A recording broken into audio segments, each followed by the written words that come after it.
Well, that's one of the reasons why there is a telephone assistance program, because there are people who can't afford to pay for a phone. You know, when you think about the expenses that you have in a household, telephone seems to be the least of what you would be concerned about.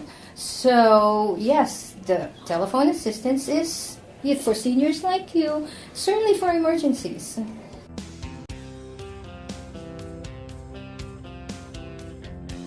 And at this point, we have about 450,000 participants, and 83% take that through their prepaid wireless.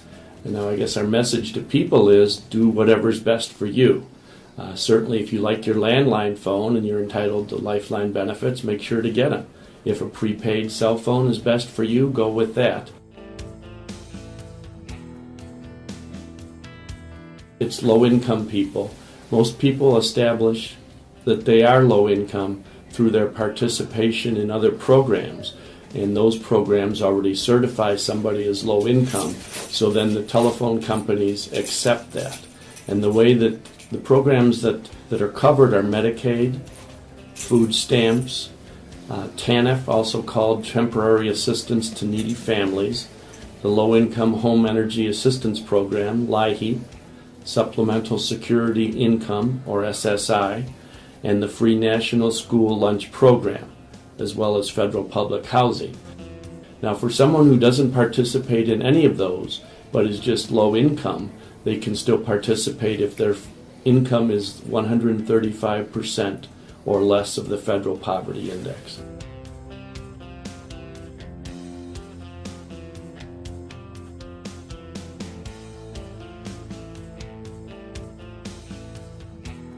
It's on my bill. They take the $10 off my bill and lowers my bill, which is great.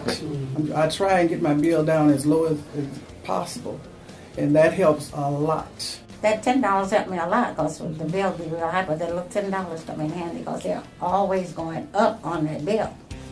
Since they adding this and adding that. So, but it helps me a lot.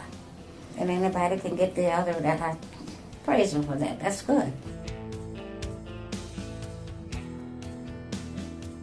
There was a young man who came in. He had just gotten out of prison. He came in to get his services back on for his gas, and he came in and he said, I need to apply for LIHEAP. He had went and got his Social Security back started and everything. He had did all that, and he said he wouldn't have been able to do it without the government phone, because he got the government phone that day. He was able to go and call Social Security for him to come in to get back his services started, and then we had to go through the process of calling people's gas.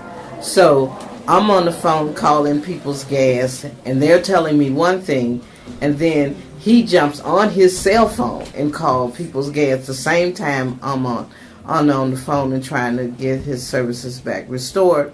And we together with both he and I on the phone at the same time was able to get his services restored. But he kept saying to me, if it wasn't for this cell phone, I would not be able to do this.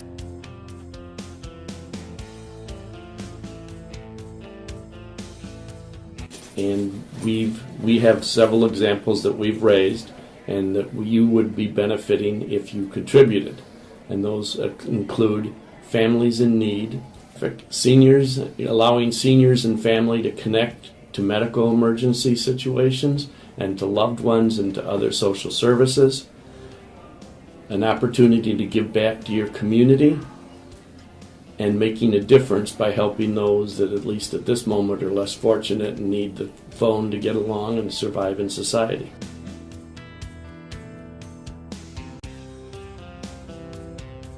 The telephone assistance program is out there, and please take advantage of it. We're certain that there are people out there who can use this. The more people who are aware that it's out there, that would be a good way to spread the word. I'd say the main recommendation is making sure your friends and family members are aware of this program, both when they need it and if they want to donate to it. We do engage in publicity efforts. We try to make people both as participants and contributors aware, so the money that someone would contribute also goes to that, but they can save us that money to an extent by saying, I'm going to do some of that work and help them out without them having to, pay for a public service announcement, put together a public service announcement.